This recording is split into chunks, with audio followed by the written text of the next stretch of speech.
Welcome friends. आज हम जानते हैं कि क्यों कुछ HDI ह्यूमन डेवलपमेंट इंडेक्स बतलाता है असली सच। जीडीपी नहीं, HDI तय करता है इंसानों की असली HDI ranking. The human development index, जिसे कि हम HDI भी कहते हैं, was created by Pakistani economist Makbul Haq and Indian economist Amartya Sen in 1990.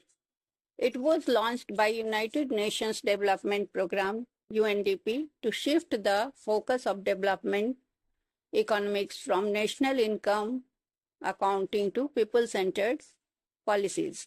So HDI suggests that while money is not everything, a lack of it means lack of money combined with poor health and low education creates a cycle of poverty and stagnation. The three dimensions of HDI are: it is composite statistic, single number between it varies between 0 to 1 and derived from three key dimensions of life, which are a long and healthy life.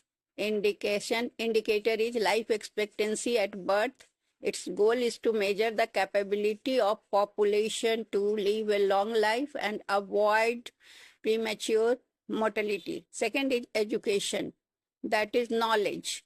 Indicator in years of schooling, average number of years of education received by people aged 25 and older. So it is the total years of schooling a child of school entry age can expect to receive. It prevailing patterns of enrollment stay the same.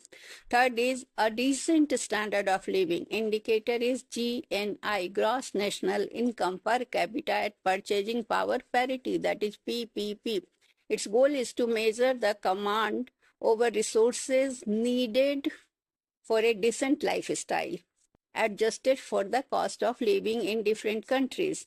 How it is calculated? Now we know how it is calculated and classified. The three dimensions indices are combined using a geometric mean to produce the final HDI score. Based on scores are categorized in four tiers. Very high human development is at 0.8 and above. High human development 0.7 to 0.799.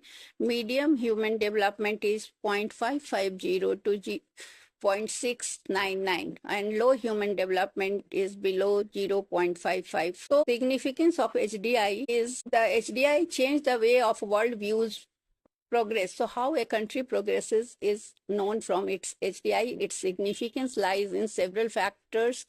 Before HDI, development was often equated by GDP growth. HDI challenged this by showing that a country could be rich, high GDP, but still have a population that is uneducated or lives a short life that is sometimes. For example, in oil-rich nations, the lifespan is short.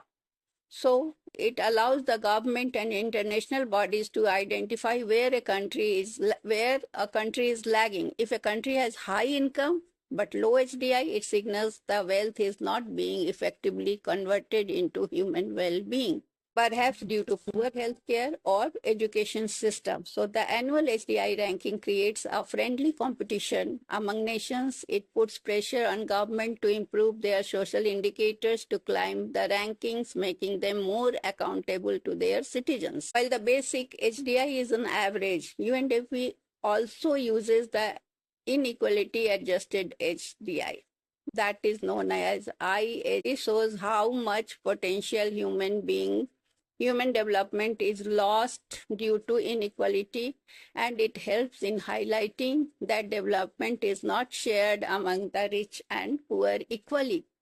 So it limitations are to consider. While significant, HDI is not perfect.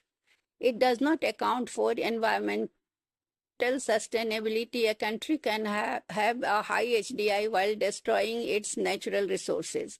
Political freedom and human rights are not included in it. So it does not measure whether citizens are free to vote or speak their minds. Gender disparities is always there. So this is not included. So these are the limitations. So that's all for HDI. Thank you. It is very important for IGNOU and all economics examinations. So please like, share, and subscribe.